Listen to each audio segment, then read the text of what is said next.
staying with us. It is Disruptive Friday. We're going to be having the big conversation, and that is on creating a framework to regulate cryptocurrency. But before that, let's take a look at the latest tech news in the country. Twiga Foods has announced that its CEO, Peter Njonjo, will embark on a 6-month sabbatical to attend to personal matters after describing 2023 as an intense year. During his absence, the company's CEO, Laurent Gault, will oversee operations and business, while Zuba Momoniat, the CFO, will handle finance and legal responsibilities. Now, this decision comes on the heels of a Kenyan court granting the company 4 months to resolve a dispute with cloud services provider in Central Africa over unpaid bills, with conflicting claims regarding the owed amount. Twiga's financial challenges during its transition to profitability resulted in missed payments on a Google Cloud Services contract mediated by Incentro.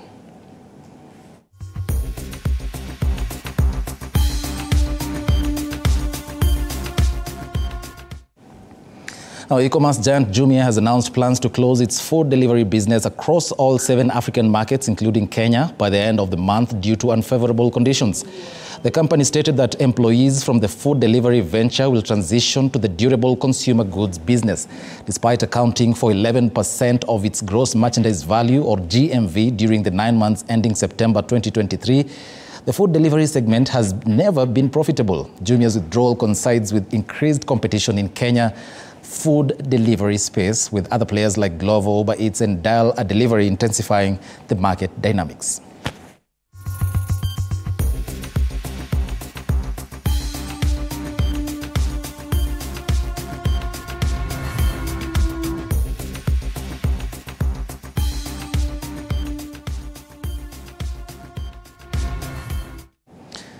Now, the cryptocurrency project WorldCoin, developed by the American artificial intelligence company OpenAI, is set to resume operations in Kenya after discussions with the government.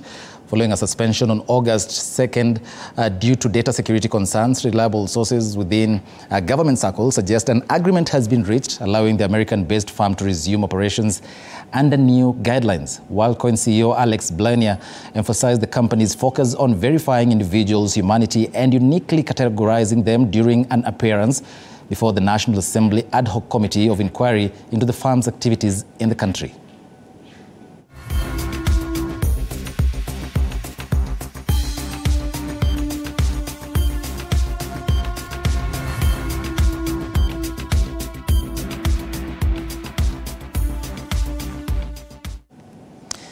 Now, a parliamentary committee has endorsed a bill aimed at taxing over 4 million Kenyans engaged in cryptocurrency trading, while also criticizing the central bank for perceived delays in regulating the industry.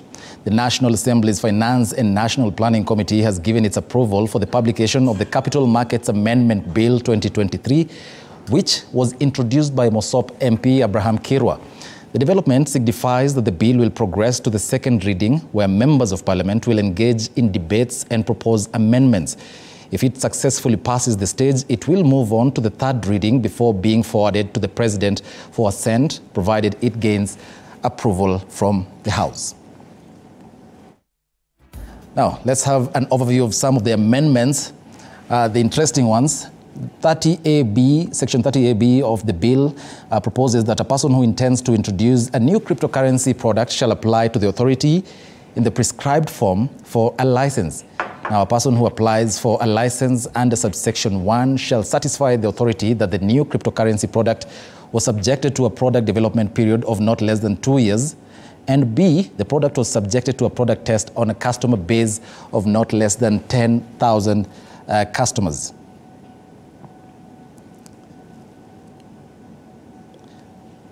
Well, the authorities shall also consider the conditions for a grant of license as provided in subsection 2 and may grant a license, reject the grant of license by giving written reasons, or provide for any necessary additional requirements to be met before the grant of a license.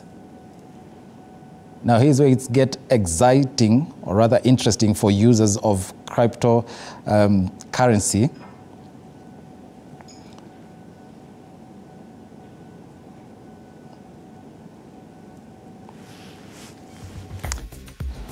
Well, it says the authority shall consider the conditions for a grant of license as provided in subsection 2 and may grant a license, reject the grant of a license by giving written reasons, or also provide for any necessary additional requirements to be met before the grant of a license. Now, for the users of cryptocurrency, and that is what we are about to discuss now, a person who trades in digital currencies shall A, keep records of digital currency transactions, including purchases and sales, B, pay taxes on any gains that are made from transactions in digital currencies in accordance with applicable laws. And that's why I'm saying that is where it gets interesting.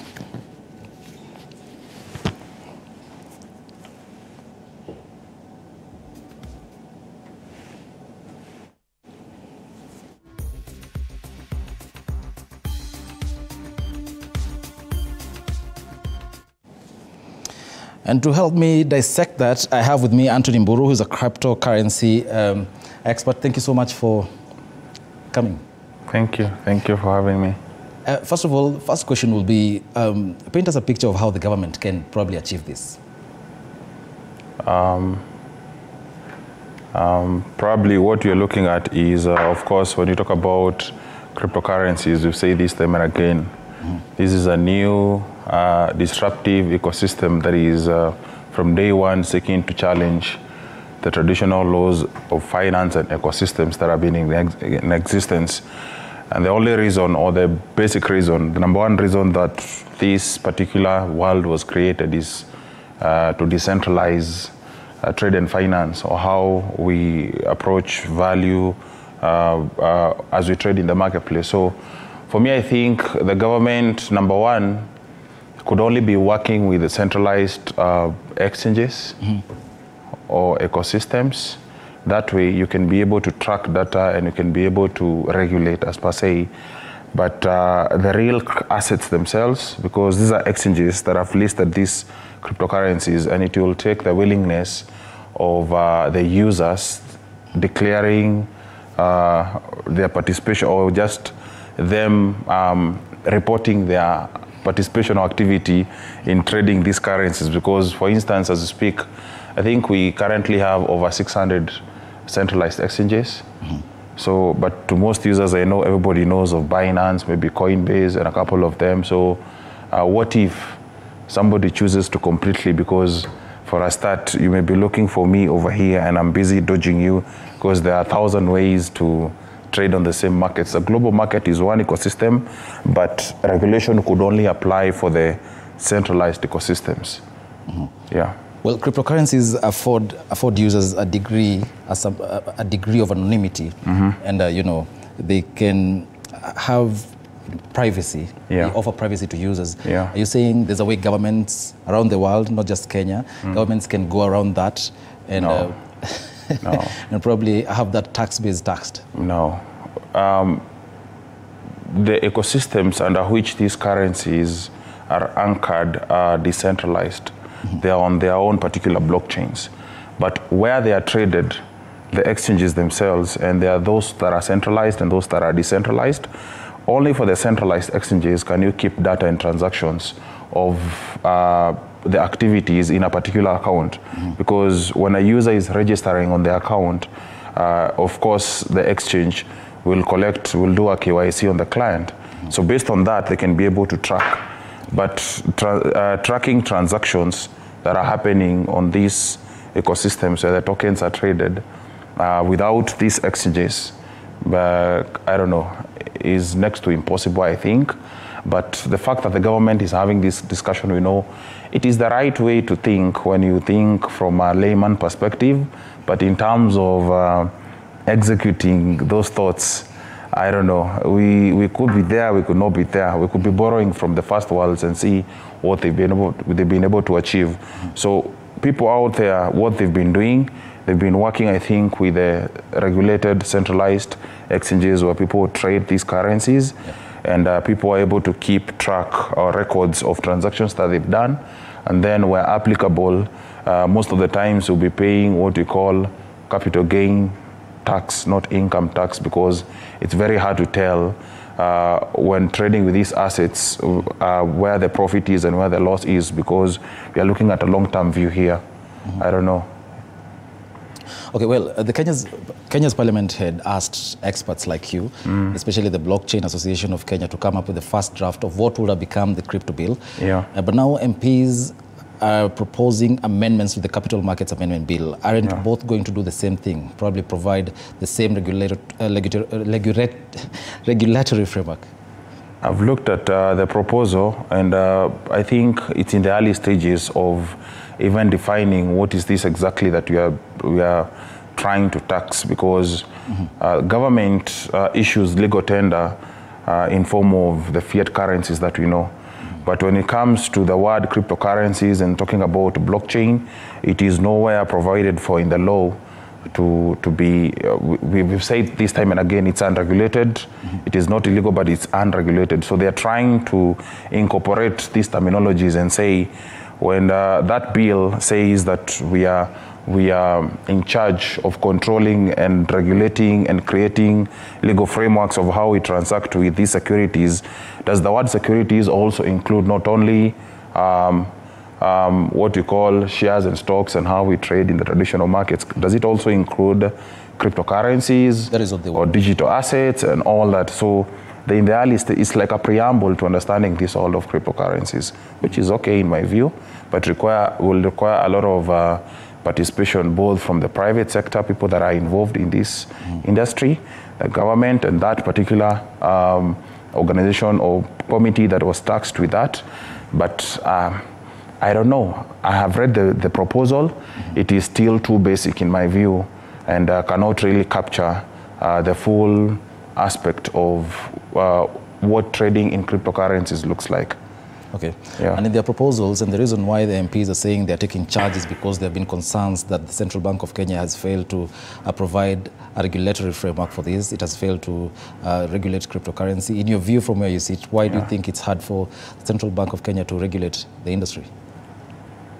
Because it was meant to be unregulated. When you say an ecosystem, the only reason when blockchain technology was invented, of course, the world of cryptocurrencies was the first to adopt this technology, and it simply means decentralization means taking the authority of the central governing authority and institutions, which is the government and the CBK. So if this particular token or this currency is not what you call legal tender, is not what is provided for in the law, then I think also CBK is governed by certain frameworks and policies that are there to show what are we trying, what is our jurisdiction when it comes to controlling assets that people trade with in the marketplace. So I don't think it has been there, because it's a global conversation that is happening in every country, even in the first worlds, and it's going to be a process. And the fact that now the legislative arm of the government is also coming in, I don't know, together they may come up with a proposal, a bill, I don't know. But in my view, it will still take the collaboration of these centralized, which most of them do not even operate from Kenya. Okay. And different countries could have different tax laws. Yeah. And I'm like, how many times would you pay taxes? Would you pay from the origin and to every other country that you trade with? Because again, this is a global market that you're talking about, not just an ecosystem that runs only in our own country. I don't know. It's interesting. Now let's talk about the issue of volatility. And we all know that cryptocurrencies, the price of certain currencies is very, very volatile. Yeah. And you know, it can significantly fluctuate within a very short period of time. Yeah. So taxing based on the market value, let's say they succeed, taxing based on the market value at a specific point in that time may not accurately really reflect the current value. Yeah. So how can that be solved? That's why we are saying it is, even in countries that have been able to achieve this kind of taxation, most of the time we are not looking at income tax. We are probably looking at capital gains that happens over a sustained period of time. Now, because these are not assets that apply or follow the traditional forces or laws of how stocks and shares and assets appreciate and depreciate in value. Like right now, I can promise the audience watching out there, 2024 is going to be a very interesting year. Because for the first time ever in 14 years or 15 years of this industry being in existence, the whole world is now looking at the crypto space, and they're going to all witness the first ever bull run that is happening right now, is about to take off. And that excitement, with people lacking to understand what that is all about, will create quite a huge number of, I don't know, maybe dollar millionaires, billionaires. But at the same time, the fact that people are misinformed and they don't understand what is happening may be riding the wave without understanding what that excitement is all about, or how long that season will last, in terms of, it's like you went to a party at night and the light and it's all full throttle, and then before you know, the lights go out. And if you didn't know what time the lights will go out, then we'll be back to this conversation of why did the government protect its citizens against investing in such risky assets that are uncontrolled and unregulated and potentially lose their investments. I don't know. It's an interesting conversation. I'm just looking at it and see where it goes. I don't know if we can participate, good, but people need to invest more in education and knowledge. Yeah. So let's talk about now technology. That landscape, the cryptocurrency landscape, has constant technological changes. Yeah. And we might see the rise of new digital assets. Yeah. What can be done from where you sit? What can be done so that if we are to create this regulatory framework, we don't come back now, to change our laws to fit in, or rather to, keep pace with the technological developments as they've been reflected? This is a big one that our country, I can say our authorities are taking on, because leave alone digital assets and this complicated language of cryptocurrencies and blockchain. When you look at traditional online businesses like e-commerce and all that, I don't think they've fully utilized or capitalized or created frameworks of how to collect levy from those kind of businesses. Now, I'm now yet to understand if that, which is very straightforward and is trackable and you can be able to see the transactions, is things you can see. What about this world of unknown that keeps camouflaging? It is something you can see before you explain it. It is changing in different shapes. I don't know.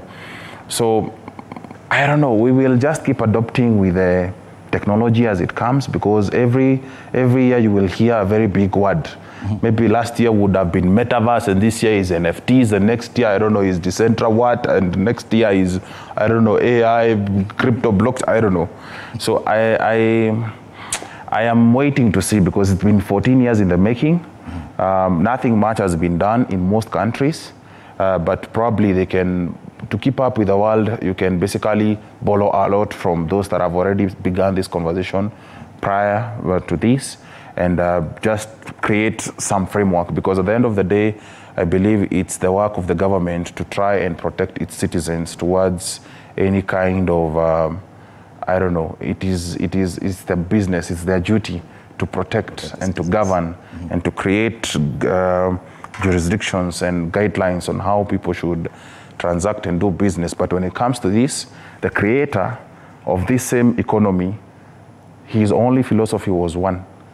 Why can't we have money or an ecosystem where the power of this money belongs to the people, not the government? Okay. So that is the foundation of how this was invented. So trying to bring back the control in an uncontrolled world, I don't know, only time can tell. And don't you think it's dangerous? We've talked about regulation, but mostly and largely about taxation. But let's talk about now stopping blockchain to be used by rogue states or even terrorists as a conduit for money laundering and criminal activities. Yeah. What can be done? I don't know. Like I said, entities have tried to track, and we've seen those that are in the centralized platforms that are in charge of these particular transactions. They try as much as possible to keep records and to try trace these addresses that are used to do whatever kind of unlawful activity out there. But again, these are entities that are only out there. When I looked at the laws being created, when you say what is a cryptocurrency and who needs to register and who needs to be regulated by the country, it does not talk about the creators of these tokens and ecosystems are not even here. Most of the times, the ecosystems we're using are coming from out there, because we are in one big, the world has become a global village. So we are not waiting for Kenyan digital token or cryptocurrency go out into the entire world, and this is what we are seeking, that after you are able to, they're saying you need to have tested it on 10,000 users, and then they can probably regulate you, or they can look at the case of like what is happening with OneCoin. OneCoin, yes. Yeah, happened before everybody's eyes, before you know. I'm sure nothing much, I don't know. I don't want to go into details because I don't know, but it is coming back, not knowing what measures have been put in place, because in the first place it happened when we watched. I don't think this is a bad thing, crypto happening, blockchain happening. It is just where the world is heading. I would still insist, before you really engage or transact or do whatever kind of activity on these particular ecosystems, take the time to educate yourself and get the basics right. Okay. Because it is still very lucrative, very, very lucrative, and it's a conversation. If we wait for the frameworks and regulation to come around, by the time it happens, it is gone. The opportunity for making money or even doing something with the industry is gone. I don't know. Well, thank you very much, sir. Anthony Mburu, for that very great conversation. Asante sana. Asante. Thank you to viewer for watching. This has been Disruptive Friday. Thank you so much for staying with us till this tail end of the broadcast.